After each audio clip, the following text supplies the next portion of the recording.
हाँ दोस्तों, मैं हूँ राजवंश सिंह माली, रियल एस्टेट मेंटर, प्रॉपर्टी कारोबार से खुशहाली का लेखक एंड मोटिवेशन स्पीकर।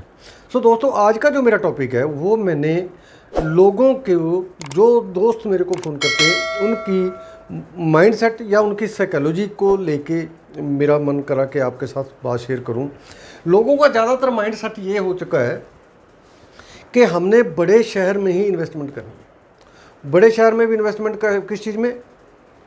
फ्लैट्स में, कुछ और दुकानों में, जहाँ पहले ही रेट बहुत ज़्यादा हो चुके हैं। मैं एक्चुअली दो कैटेगरी में बांट रहा हूँ इसको, एक रियल एस्टेट, एक फेक एस्टेट। फेक एस्टेट जिसको मैं उनको मानता हूँ जिस प्रॉपर्टी में आप पैसा लगाने के बाद भी आपका पैसा नहीं बढ़ता, या ये समझो कि कहीं बढ़ गया तो बहुत कम बढ़ा।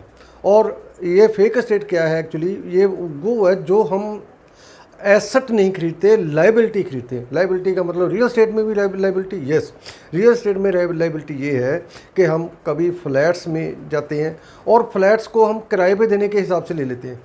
मेरे एक दोस्त ने 32 लाख रुपए का फ्लैट लिया था, तो आज से 5 साल पहले जीरकपुर में, और उसको तकरीबन 12,000 रुपये महीने पे किराए पे चढ़ाया हुआ है। तो 12,000 रुपये के हिसाब से उस 5 साल का यदि हम किराए पे लगा लें तो 1 साल का 1.5 लाख रुपया और 5 साल का हो गया तकरीबन 7 साढ़े 7 लाख रुपये। ठीक है जी। तो वो जो 30 लाख रुपए का फ्लैट लिया था उन्होंने, 32 लाख का शायद लिया था, 32 लाख रुपये का लिया था, और अब उसकी वो रेट बता रहा था सिर्फ 22 लाख रुपया। अब एक तरफ तो उन्होंने कमाया, किराया लिया है अब तकरीबन 1 लाख का 1,44,000 रुपये पर ईयर, पर एनम, और 5 साल के लिए 7.5 लाख के आसपास बनता है, तकरीबन 7.5 लाख रुपए के आसपास बनता है, ठीक है, अप्रोक्सीमेटली। तो अब 7.5 लाख रुपया किराया तो ले लिया, किराया लेके किराया खाया गया, पिया गया, क्योंकि किराए की आमदन पैदा ही इसलिए की जाती है कि हमारा खर्चा चलता रहे। तो वो किराया तो चला गया। अब जो 32 लाख रुपए का फ्लैट 22 लाख में रह गया, 10 लाख रुपये रेट कम हो गया उसका। तो इसका मतलब उसने एसेट नहीं खरीदा, उसने लाइबिलिटी खरीद ली। सो हम, जो मेरे दोस्त मेरे को रोज़ फ़ोन करते हैं कि हमने चंडीगढ़ में इन्वेस्ट करना है, मोहाली में इन्वेस्ट करना है, कहीं और इन्वेस्टमेंट करना है, तो मैं उनको पूछता हूँ कि क्यों करनी है यहाँ पर इन्वेस्टमेंट? यदि तो आपने रहने के लिए लेना है फिर तो ठीक है।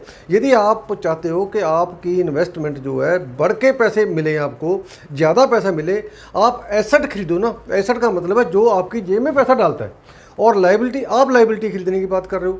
मैं कहता हूँ 8 साल से 9 साल से मोहाली में मेरे शहर में यदि लगा लो तो 8 साल में बहुत कम जगह है, 1-2 जगह को छोड़ के कहीं भी रेट नहीं बढ़ा। तो इसका मतलब ये है आपका बैंक ब्याज भी नहीं मिल रहा आपको। तो जिस चीज़ का बैंक ब्याज भी नहीं मिल रहा उसको हम रियल एस्टेट कैसे बोल सकते हैं? उसको तो मैं फेक एस्टेट ही बोलूँगा। सो जो आदमी फ्लैट्स में लगा रहे हैं उनको फ्लैट्स में मेरे हिसाब से 5 या 7% बंदों ने अपना पैसा कमाया हो सकता है। उसके बाद 10, 15, 20% है जो एट पार चल रहे हैं, और बाकी के बंदों ने पैसा गंवाया, चाहे उन्होंने एक फ्लैट में 1 लाख रुपये गंवाया हो, चाहे उन्होंने 5 लाख रुपये गंवाया हो, चाहे 10 लाख रुपये गंवाया हो, जैसे ये 10 लाख रुपये गंवा के बैठा है, हो सकता है इससे भी ज़्यादा गंवाया हो। मतलब बैंक ब्याज भी नहीं आया लेकिन अपने मूल में से भी पैसा कम हो गया। तो हम ऐसी साइकोलॉजी को क्यों लेके बैठे हैं? हम अपनी मानसिकता क्यों लेके बैठे हैं? हम रियल एस्टेट में क्यों नहीं जा रहे? लोग कहते हैं रियल एस्टेट में मंदा है। मैं ये कहता हूँ रियल एस्टेट में मंदी नहीं है, मंदा नहीं है। आपकी सोच में थोड़ी बहुत कहीं ना कहीं गड़बड़ है। आप अपने शहर से बाहर निकलना नहीं चाहते, बड़े शहर की तरफ हम आना चाहते हैं, क्योंकि बड़े शहर में लोग पहले इन्वेस्टमेंट कर रहे हैं। हम लोगों के पीछे लगे हुए हैं, हम भीड़ का हिस्सा बन रहे हैं। यदि हम भीड़ का हिस्सा ना बने, कहीं और जगह पे प्रॉपर्टी तलाशें, उसको डेवलप कर लें, उसकी प्रॉपर्टी के रेट ज़्यादा बढ़िया हो सकते हैं। सो आपने ये देखना है। और अगली बात इसमें मैं ये बताना चाहता हूँ, जब आप ये फ्लैट ले लिया या और प्लॉट ले लिया आपने, जो प्लॉट 5 साल 7 साल से नहीं बढ़ रहा और आप उसको बार बार देख रहे हो कि इसका रेट बढ़ेगा बेचेंगे, रेट बढ़ेगा बेचेंगे, तो मैं कहता हूँ उसका स्टॉप लॉस कर दो। उसका स्टॉप लॉस बस जब जितना हो गया ठीक है। उसके बाद जब जो भी है, सपोज आपने 10 लाख रुपए का लिया हुआ तो ये 8 लाख रुपए भी आपको मिलता है तो ले लो इसको। बस यदि 8 लाख रुपए भी मिले तो ले लो। इसका मतलब ये होगा 2 लाख रुपए आपको नुकसान हो गया। तो भाई जो आज 8 लाख रुपया है, आसपास में प्रॉपर्टी ढूंढोगे वो प्रॉपर्टी भी आपको मिलने के चांस है जिसका रेट पहले 16 लाख रुपए होगा, मैं बनूड़ जैसे शहर में बात करता हूँ, तकरीबन 2010 में जिनका रेट 1.5 करोड़ रुपए से ऊपर था वो एक बार 50-55 लाख रुपए एकड़ में होगी रेट। अब फिर दोबारे मतलब इंक्रीज़ हो रहे हैं, प्रॉपर हो रहे हैं। तो मेरा मतलब ये है कि आप ऐसी जगह पे ले लो, ये 10 लाख का यदि आप 8 लाख में बेच दोगे, ये 10 लाख से नीचे, फिर 8 लाख से नीचे तो ना जाए, ये स्टॉप लॉस है कि यहीं नुकसान बंद कर दो। ये मेरी किताब जो नई आ रही है रियल एस्टेट का डीएनए, उसमें मैंने ये चैप्टर दिए हैं। सो आपने साइकोलॉजिकली डील करना है, सामने वाले को भी साइकोलॉजिकली डील करना है, अपने आप को भी साइकोलॉजिकली डील करना है रियल एस्टेट में। और रियल एस्टेट में ऐसा नहीं है कि रियल एस्टेट हर आदमी के लिए फल रही है, उस आदमी के लिए फल रही है जो आदमी अपना डिसीजन इमोशनल ना होकर प्रोफेशनल वे में लेते हैं। सो आपने इस बात का ध्यान रखना है, आपने कोई भी डिसीजन लेने से पहले हर एंगल से विचारना है।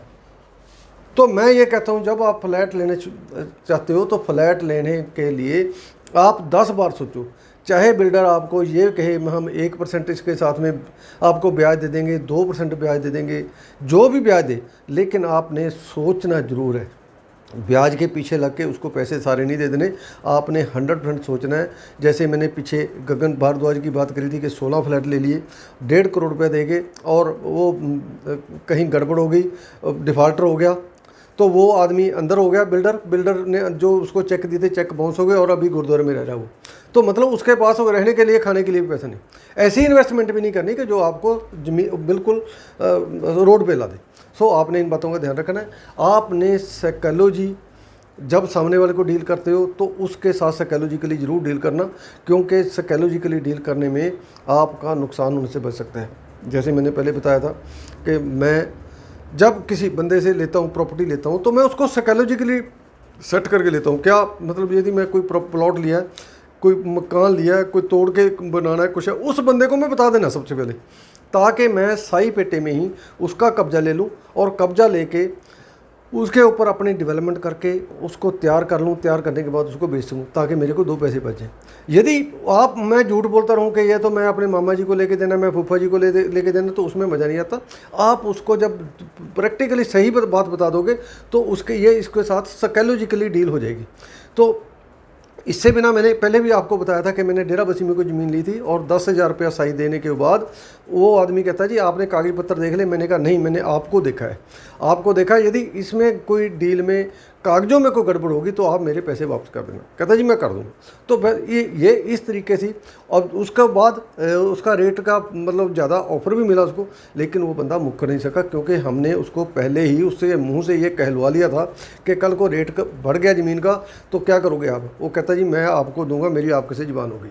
तो इस तरीके से यदि आप डील करोगे, इस तरीके से यदि फेक एस्टेट और रियल एस्टेट का जो आप डिफरेंस मालूम कर लोगे तो ठीक रहोगे। और ये जो फेक एस्टेट लिखा है ये भी एक लाइबिलिटी है, और इससे वो जो कार लेते हैं, कार का रेट भी 4 साल 5 साल में डाउन हो रहा है और इसका भी रेट डाउन हो रहा है। तो ऐसी फेक एस्टेट है, जो फेक प्रॉपर्टी है, फेक एसेट है, मत बनाओ। सो दोस्तों आज के लिए इतना ही, मिलता हूँ जल्दी एक नए टॉपिक के साथ। तब तक आप अपना ध्यान रखो। Thank you.